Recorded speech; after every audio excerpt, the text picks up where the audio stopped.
Toyota knows how to make cars. It does it so well, it became the first company to produce more than 10 million a year. Its success is rooted in a special system and began what's now known as lean manufacturing, an ethos emulated by companies around the world to make products faster, cheaper and better. Here's how Toyota changed the way we make things.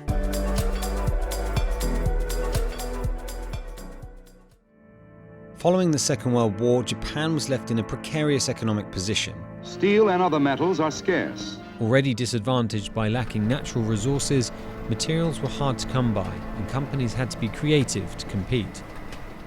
Toyota's founder, Seikichi Toyoda, had started a loom business, but it was his son Kiichiro who founded the motor company in 1937. They were used to working within narrow margins. As the shortage of materials increased during the war, the number of headlamps on its Model K truck was reduced to one, and it only had brakes on one of the axles.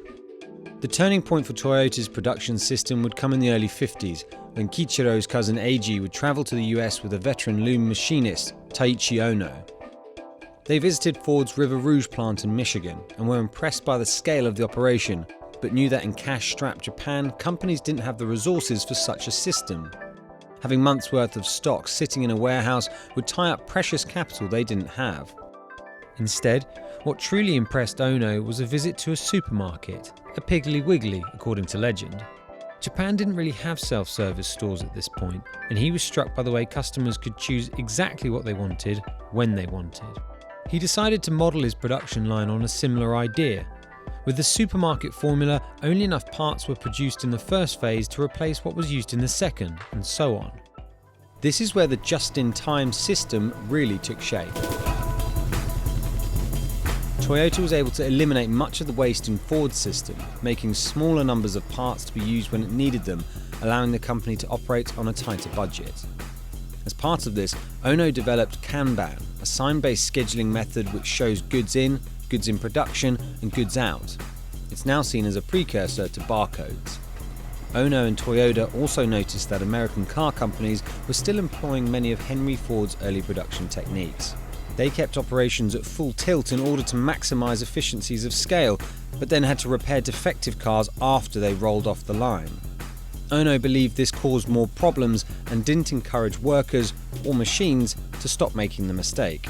So he placed a cord above every station which any worker could pull to stop the entire assembly if they spotted a problem. The whole team would work on it to prevent it from happening again. As teams identified more problems, the number of errors began to drop dramatically. Combined with a culture of continuous incremental improvement called Kaizen, the Toyota production system built a brand known for making reliable and affordable cars. But Toyota was also getting good at producing cars quickly. In 1962, the company had produced 1 million vehicles. By 1972, they'd produced 10 million. It was around that time that the efficiencies of their factories enabled Toyota to produce a car every 1.6 man-hours, much lower than their competitors in the US, Sweden and Germany. And as the oil crises of the decade sent gas prices higher, cheap-to-run Japanese cars became much more appealing to Americans, whose powerful but gas-guzzling vehicles suddenly became very expensive to run. Today, Toyota has made over 250 million vehicles. Others have looked to them to learn the lessons of lean, combining craft with mass production, avoiding waste while striving for constant improvement. Boeing is perhaps the most famous, restructuring a plant to better suit TPS. Intel is another long-time lean ambassador and is exploring the principles in the context of AI and the Internet of Things. A Canadian hospital even used Toyota's system to decrease wait times in its ER. The Toyota production system changed not just how cars are made globally, but how we approach making things full stop. It also showed that there's always a better way to make a product.